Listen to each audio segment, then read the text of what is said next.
여러분 안녕하십니까? 헬로티비 뉴스입니다.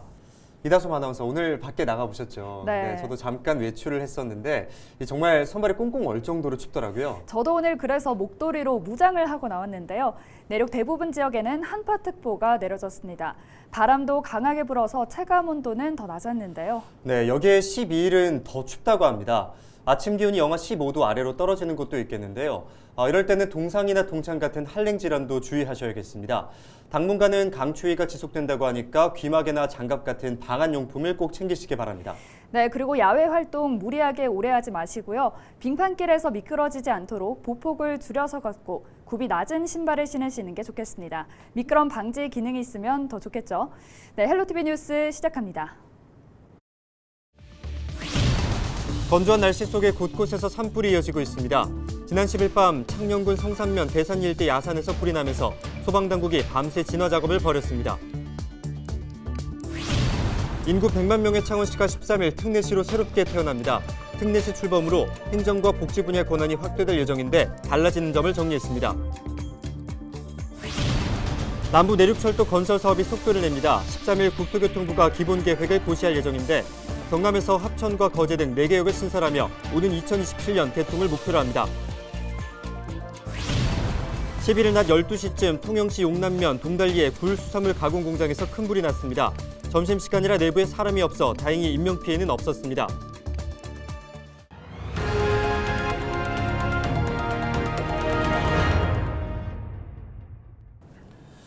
인구 100만이 넘는 창원시가 특례시란 이름으로 새롭게 태어납니다. 특례시 승격으로 올해부터 행정 권한 확대는 물론 시민들도 추가적인 복지 혜택을 누리게 됐는데요. 오늘부터 3일간 창원 특례시 출범 기획 기사를 준비했습니다.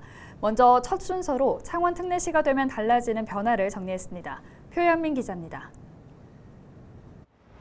창원시의 올해 시정 운영 방향이 담긴 책입니다. 이 책에는 특례시 출범을 앞두고 지금까지 확보한 특례 권한과 향후 계획 등이 담겨 있는데요. 이 책을 바탕으로 달라지는 창원의 변화를 알아봤습니다. 가장 눈에 띄는 변화는 행정과 복지 분야입니다. 특례시 승격으로 조직, 인사, 도시계획 등 자치행정 권한이 강화됩니다. 경남도의 눈치를 봐야 했던 건축물 허가와 택지개발지구 지정 등 도시계획은 물론 5급 이하 공무원 수도 조정할 수 있습니다. 시민들도 특례시에 걸맞는 복지 혜택을 받게 됐습니다. 사회복지급여 기본재산액 기준이 중소도시에서 대도시로 확대돼 170억 원의 예산을 추가로 확보했기 때문입니다. 기초연금이나 장애인연금, 긴급지원 대상이 약 10,000명 정도 늘어나게 됩니다. 청와대, 정부 부처, 국회 가릴 것 없이 수십 차례 건의하고 1인 시도 불산 강력한 투쟁을 통해 광역시와 동일한 사회복지급여 혜택과 항만시설 개발 운영권, 소방안전교부세 50% 증액 등 일부 권한을 확보했습니다. 특히 다른 3개 특례시와 달리 바다가 있는 창원시는 경남도 소관인 항만개발 운영과 관련해 5건 106개 사무를 넘겨받아 도시 성장 동력도 확보했습니다. 특례시로 첫 발을 내디딘 창원시가 확보한 권한을 바탕으로 대전환의 서막을 열 수 있을지 관심이 쏠리고 있습니다. 헬로티비 뉴스 표영민입니다. 지난 10일 저녁 창녕의 한 야산에서 불이 났습니다. 건조한 날씨와 강한 바람 탓에 진화 작업에 어려움을 겪었었는데요. 최근 경남 지역 곳곳에서 잇따라 산불이 발생하고 있습니다. 겨울철 산불은 대형 화재로 이어질 수 있어 주의가 필요한데요. 김영민 기자가 보도합니다. 시뻘건 불길이 산줄기를 따라 타오릅니다. 소방헬기는 바쁘게 물을 뿌려댑니다. 건조한 날씨와 바람 탓에 불은 순식간에 번져나갔습니다. 불이 난 건 지난 10일 저녁 10시 20분쯤. 창녕군과 소방당국은 헬기 15대를 비롯해 900여 명을 투입해 밤새 진화 작업을 벌였습니다. 가니까 연기가 너무 많이 나가지고 들어가지를 못하겠더라고. 연기가 저거 먹고 뭐 이렇게 해서 밤에 눈 오듯이 저거 제가 뿌리고 또 이제 냄새도 많이 나고 그랬어요. 얼마만큼 더 많이 났습니까? 냄새 목이 조금 따가울 정도로. 불은 축구장 2개 면적에 살림을 태우고 날이 밝아서야 조금씩 잡혔습니다. 산불이 난 곳에서 불과 1km 떨어진 마을입니다. 이 강한 바람과 건조한 날씨 탓에 자칫 큰 피해로 이어질 수 있었습니다. 11일 오후 기준 접수된 인명피해는 없지만 놀란 마을 주민들이 대피했습니다. 지난 9일에는 양산에서 불이 나 산림 0.04헥타르를 태우고 1시간 반 만에 꺼졌습니다. 또 함양과 진주, 그리고 밀양 등에서도 잇따라 산불이 발생했습니다. 경남에서는 지난달부터 모두 13건의 산불이 발생했습니다. 지난해 같은 기간보다 3배가 넘는 수치입니다. 소방당국은 이번 겨울 유독 건조한 날씨 때문인 것으로 보고 있습니다. 창원과 김해 등 경남 지역 곳곳에는 며칠째 건조특보가 이어지고 있습니다. 겨울철은 날씨가 매우 건조하기 때문에 그 산 인근에 쓰레기 소각이라든지 등산객 라이더라든지 이런 화기를 소지하지 않아야 되겠고, 특히 담배 꽁초 등에 의한 실화가 있을 수 있으니까 특히 주의하고. 이번 주 경남 지역을 중심으로 강한 바람이 예고돼 있습니다. 산림청 국립산림과학원은 오는 13일까지 경남 김해와 창원, 거제 등 일부 지역을 중심으로 대형 산불주의보를 발령했습니다. 헬로티비 뉴스 김영민입니다. 네, 지난 주말부터 시작해서 갑작스럽게 경남에서 화재 소식이 잦았습니다.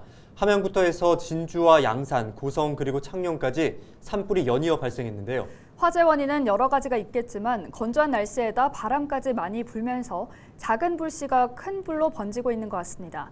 그래서 앞서 전해드린 것처럼 경남에 대형 산불 위험 예보가 내려져 있죠. 네, 산불은 바람이 없는 평지와 비교해 보면 최고 79배까지 빨라진다고 합니다. 피해가 없도록 산림 가까운 곳에 계시다면 각별히 주의해 주시기 바랍니다. 네, 계속해서 다음 소식입니다. 11일 낮 통영에서 큰 불이 났습니다. 연기가 심하게 나면서 인근을 지나던 시민들의 신고 전화가 빗발쳤는데요. 11일 낮 12시쯤 통영시 용남면 동달리의 굴 수산물 가공 공장에서 화재가 발생했습니다.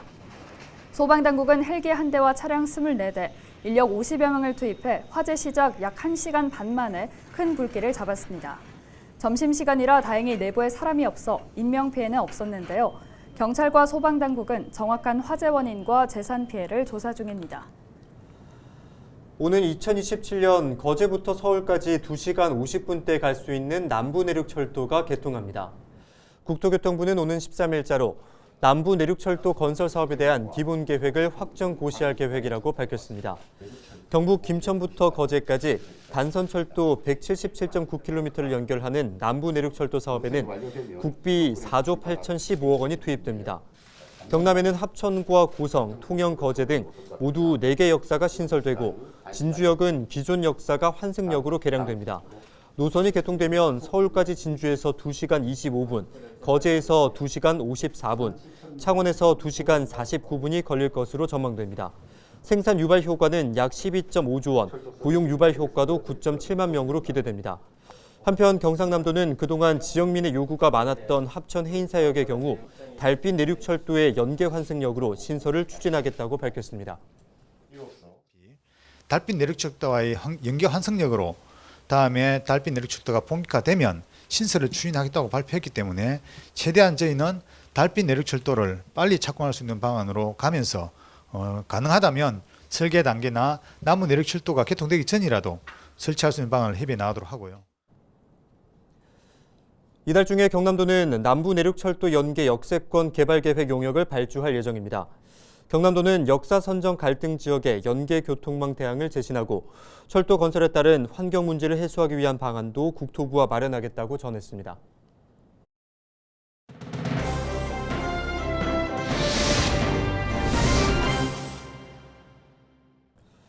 키워드 뉴스 첫 번째 키워드 109.3명입니다. 지난 2일부터 8일까지 경남 지역의 코로나19 확진자 수는 765명으로 전주 대비 600명이 감소했습니다. 하루 평균 확진자 수는 109.3명인데요. 지역별로는 전체 확진자 34% 이상의 창원이었고 이어서 김해와 진주, 양산, 밀양, 통영의 순서입니다. 확진자 1명이 주위 사람 몇 명을 감염시키는지를 보여주는 감염 재생산 지수는 0.74를 기록했습니다. 다만 격리 중 확진자 수 비율과 가족 간의 전파 감염자 수 비율이 모두 증가했습니다. 확진자의 주요 증상으로는 기침이 가장 많았고 이어서 발열, 인후통 등의 순서로 나타났습니다. 연령대별로는 40대가 가장 많았으며 다음으로 10대와 10대 미만, 30대 순입니다. 10대와 10대 미만 확진자 비율은 계속 비슷한 상황입니다. 네, 두 번째 키워드, 만 12세 백신 접종입니다. 청소년의 백신 접종은 여전히 뜨거운 감자인데요. 이 가운데 11일부터 2010년생 중에서 만 12세가 되는 청소년에 대한 코로나19 백신 1차 접종이 시작됐습니다. 방역당국은 소아청소년들의 안전한 학교 환경을 만들고 3월 정상 등교를 위해서 예방접종에 동참해달라고 전했습니다. 한편 11일 기준 경남의 12세에서 17세까지 청소년의 코로나19 백신 1차 접종률은 61.4%고요. 18세 이상 중에서 백신을 2차까지 모두 맞은 사람은 94.3%를 보입니다.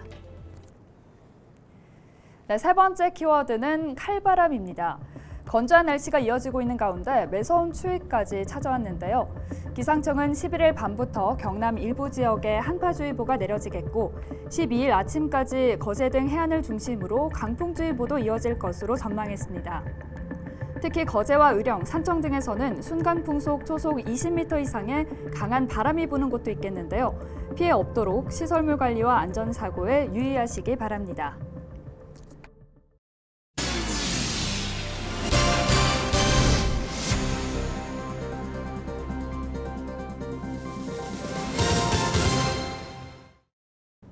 네, 대선 전국을 맞아 지역사회에서 우주항공청 설립을 주장하는 목소리가 이어지고 있습니다. 서부 경남에서는 사천이 가장 적극적인 움직임을 보이고 있는데 타 지역과의 경쟁을 감안해 다양한 논리 개발이 필요해 보입니다. 박성철 기자입니다.